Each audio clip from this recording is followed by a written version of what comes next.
New Creation Church, and I also am a teacher. And I stand before you just thinking about teacher and how I feel that it truly is a calling on my life.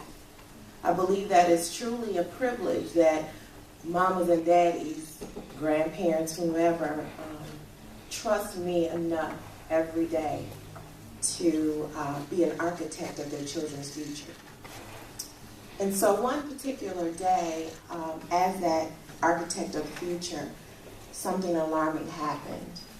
The day was long at my school that I teach at, and I actually have the privilege of teaching 60 kids every day, but 585 of those babies in that building are my babies.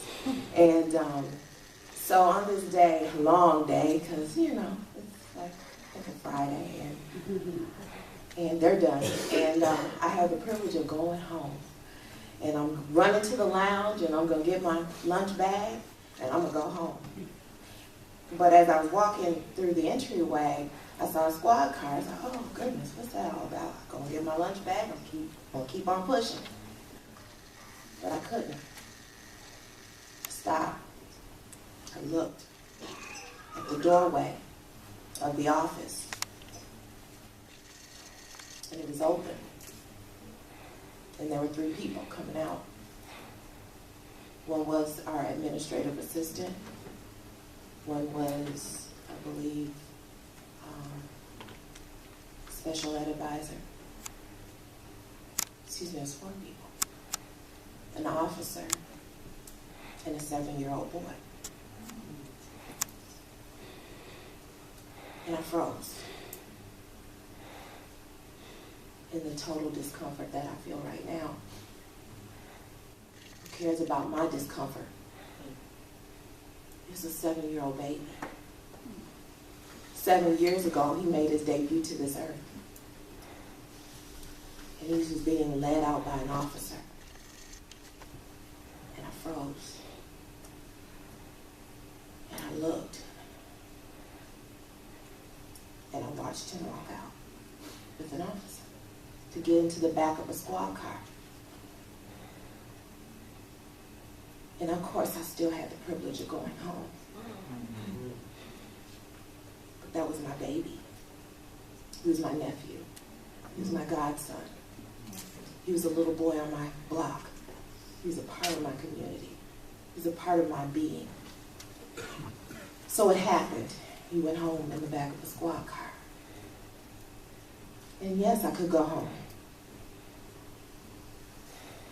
But I serve an awesome God. Right. That would not allow me to go home. So I took the risk. Very uncomfortable risk. And I hightailed it into that office.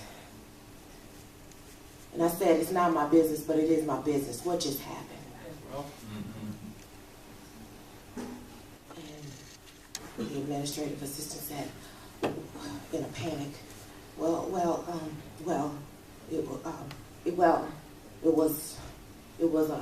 was a safety issue.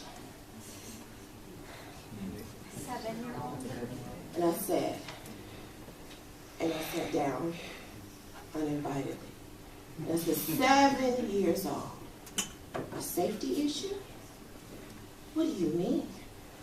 Who came looking for me? Who came looking for his previous teacher?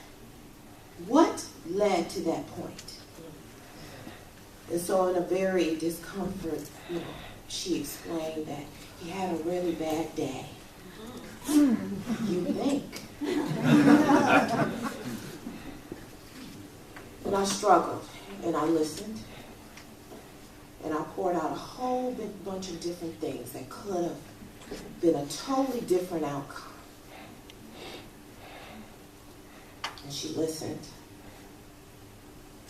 But there was a struggle. It's a struggle on my inside. It's a struggle because I've seen that before. I've seen it destroy communities.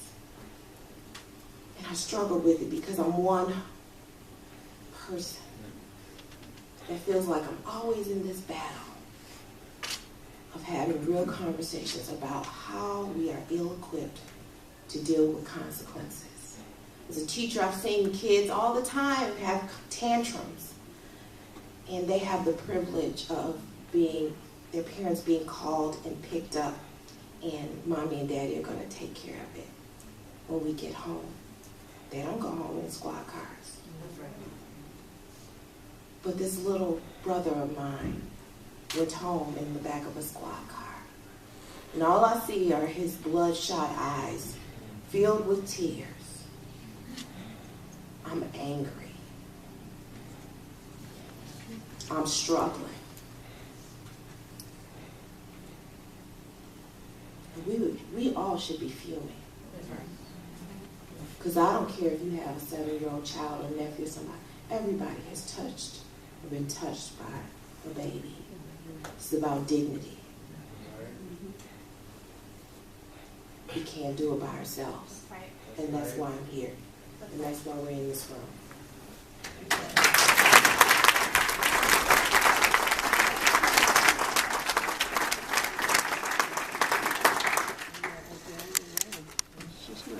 Hello, everyone. My name